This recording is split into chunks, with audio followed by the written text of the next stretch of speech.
हरे कृष्ण। नमामि समीशान निर्वाणरूपं विभुं व्यापकं ब्रह्मवेदस्वरूपं निजं निर्गुणं निर्विकल्पं निरीहं चिदाकाशमाकाशवासं भजेऽहं निराकार्य ओंकारमूल्यं तुरीयं गिराज्ञानगोतीतमीशं गिरीशं करालं महाकालकालं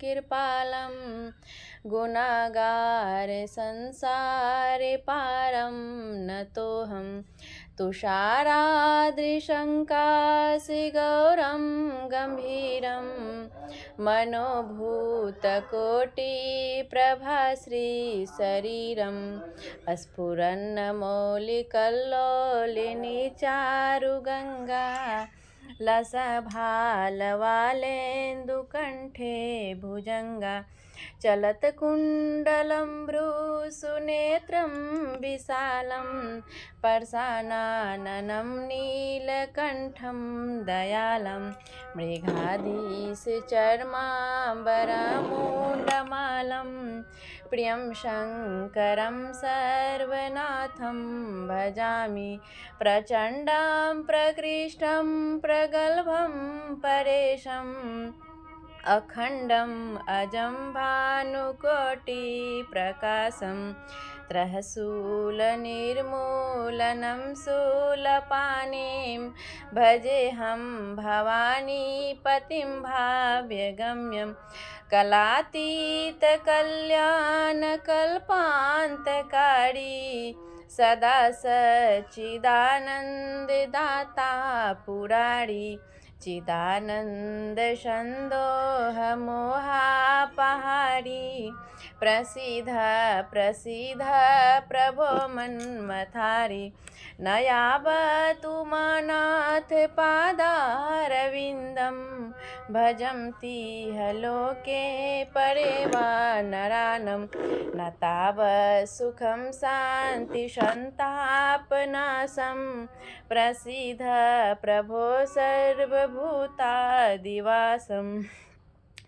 न जानामि योगं जपं नैव पूजां नतोऽहं सदा सर्वदा शम्भुतुभ्यं जराजन्मदुःखोगतातप्यमानं प्रभु पाहि आपन्नमामि सशम्भु रुद्राष्टकमिदं प्रोक्तं विप्रेण हरतो से ये पठन्ति नरा भक्त्या तेषां शम्भु प्रसीदति। हरे कृष्ण।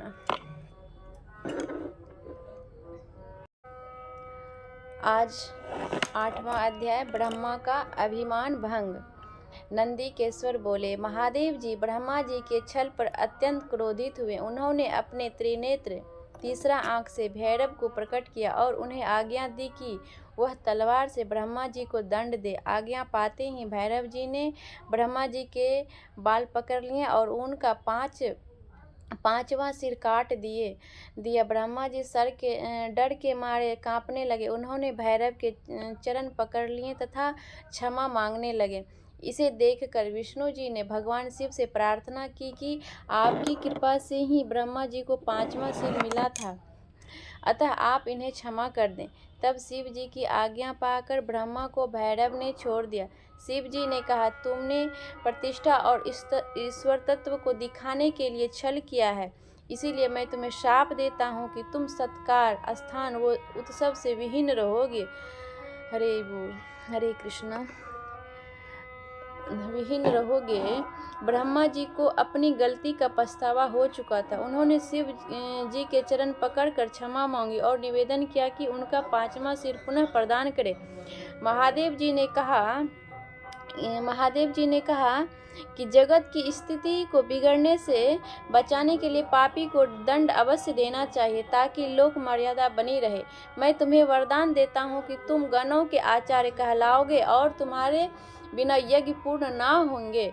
फिर उन्होंने केतकी के पुष्प से कहा, अरे दुष्ट केतकी पुष्प, अब तुम मेरी पूजा के अयोग्य रहोगे। तब केतकी पुष्प बहुत दुखी हुआ और उनके चरणों में गिरकर माफ़ी मांगने लगा। तब महादेव जी ने कहा, मेरा वचन तो झूठा नहीं हो सकता, इसीलिए तू मेरे भक्तों के योग्य होगा। इस प्रकार तेरा जन्म सफल हो जाएगा। हरे कृष्ण। 9वां अध्याय लिंग पूजन का महत्व। नंदीकेश्वर कहते हैं, ब्रह्मा और विष्णु भगवान शिव को प्रणाम कर चुपचाप उनके दाएं बाएं भाग में खड़े हो गए। उन्होंने पूजनीय महादेव जी को श्रेष्ठ आसन पर बैठाकर पवित्र वस्तुओं से उनका पूजन किया। दीर्घ काल तक स्थिर रहने वाली वस्तुओं को पुष्प वस्तु तथा अल्प काल तक टिकने वाली वस्तुओं को प्राकृत वस्तु कहते हैं। हार, नुपुर, कियूर, किरीट, मणिमय कुंडल, यगो, पवित्र वित्त, उत्तरीय वस्त्र, पुष्प माला, रेशमी वस्त्र, हार, मुद्रिका, पुष्प, तांबूल, कपूर, चंदन एवं अगरू का अनुलेप, धूप, दीप, श्वेत छत्र, व्यंजन, ध्वजा, चवर तथा अनेक दिव्य उपहारों द्वारा जिनका वैभव वाणी और मन की पहुँच से परे था, जो केवल परमात्मा के योग्य थे, उन्होंने ब्रह्मा और विष्णु ने स्वामी महेश्वर का पूजन किया। इससे प्रसन्न होकर भगवान शिव ने दोनों देवताओं से मुस्कुराकर कहा, पुत्रों, आज तुम्हारे द्वारा की गई पूजा से मैं बहुत प्रसन्न हूँ। इसी कारण यह दिन परम पवित्र और महान होगा। यह तिथि शिवरात्रि के नाम से प्रसिद्ध होगी और मुझे परम प्रिय होगी।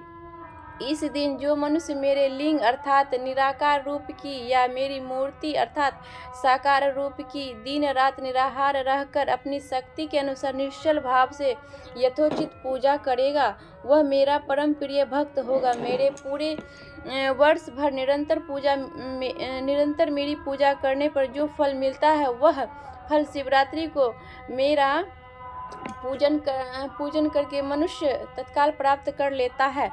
जैसे पूर्णिमा का उदय, हरे कृष्णा, जैसे पूर्ण चंद्रमा का उदय समुद्र की वृद्धि का अवसर है, उसी प्रकार शिवरात्रि की तिथि मेरे धर्म की वृद्धि का समय है। इस तिथि को मेरी स्थापना का मंगलमय उत्सव होना चाहिए। मैं मार्गशीर्ष मास में आर्द्र नक्षत्र से युक्त पूर्णमासी या प्रतिपदा को ज्योतिर्मय स्तंभ के रूप में प्रकट हुआ था। इस दिन जो भी मनुष्य पार्वती सहित मेरा दर्शन करता है अथवा मेरी मूर्ति या लिंग की झांकी निकालता है, वह मेरे लिए कार्तिकेय से भी अधिक प्रिय है। इस शुभ दिन मेरे दर्शन मात्र से पूरा फल प्राप्त होता है। यदि दर्शन के साथ मेरा पूजन भी किया जाए तो इसका अधिक फल प्राप्त होता है कि वाणी द्वारा उसका वर्णन नहीं किया जा सकता। लिंग रूप में प्रकट होकर मैं बहुत बड़ा हो गया था, अतः लिंग के कारण यह भूतल लिंग स्थान के नाम से प्रसिद्ध हुआ। जगत के लोग इसका दर्शन और पूजन कर सके, इसके लिए यह अनादि और अनंत ज्योति स्तंभ अथवा ज्योतिर्मय लिंग अत्यंत छोटा हो जाएगा। यह लिंग सब प्रकार के भोग सुलभ कराने वाला और तथा भोग और मोक्ष का एकमात्र साधन है। इसका दर्शन, स्पर्श और ध्यान प्राणियों को जन्म और मृत्यु के कष्ट से छुड़ाने वाला है। शिवलिंग के यहाँ प्रकट होने के कारण यह स्थान अरुणाचल नाम से प्रसिद्ध होगा तथा यहाँ बड़े बड़े तीर्थ प्रकट होंगे। इस स्थान पर रहने या मरने से जीवों को मोक्ष प्राप्त होगा। मेरे दो रूप हैं, साकार और निराकार। पहले मैं स्तंभ रूप में प्रकट हुआ, फिर अपने हरे कृष्णा साक्षात रूप में ब्रह्म भाव मेरा निराकार रूप है तथा महेश्वर भाव मेरा साक्षात रूप है। ये दोनों ही मेरे सिद्ध रूप हैं। मैं ही पर ब्रह्म परमात्मा हूँ। जीवों पर अनुग्रह करना मेरा कार्य है। मैं जगत की वृद्धि करने वाला होने के कारण ब्रह्म कहलाता हूँ। सर्वत्र स्थित होने के कारण मैं ही सबकी आत्मा हूँ। सर्ग से लेकर अनुग्रह तक जो जगत संबंधी 5 कृत्य हैं, वे सदा ही मेरे हैं। मेरी ब्रह्म रूपता का बोध कराने के लिए पहले लिंग प्रकट हुआ, फिर अज्ञात ईश्वर तत्व का साक्षात्कार कराने के लिए मैं जगदीश्वर रूप में प्रकट हो गया। मेरा सकल रूप मेरे इस तत्व का और निष्कल रूप मेरे ब्रह्म स्वरूप का बोध कराता है। मेरा लिंग मेरा स्वरूप है और मेरे सामीप्य की प्राप्ति कराने वाला है। मेरे लिंग की स्थापना करने वाले मेरे उपासक को मेरी समानता की प्राप्ति हो जाती है तथा मेरे साथ एक तत्व का अनुभव करता हुआ संसार सागर से मुक्त हो जाता है। वह जीते जी परमानंद की अनुभूति करता हुआ शरीर का त्याग कर शिवलोक को प्राप्त होता है, अर्थात मेरा ही स्वरूप हो जाता है। मूर्ति की स्थापना लिंग की अपेक्षा गौण है। यह उन भक्तों के लिए है जो शिव तत्व के अनुशीलन में सक्षम नहीं है। हरे कृष्ण। हरे कृष्ण। आज हमने 8 और 9 अध्याय पढ़ा। अगले दिन 10वां अध्याय पढ़ेंगे।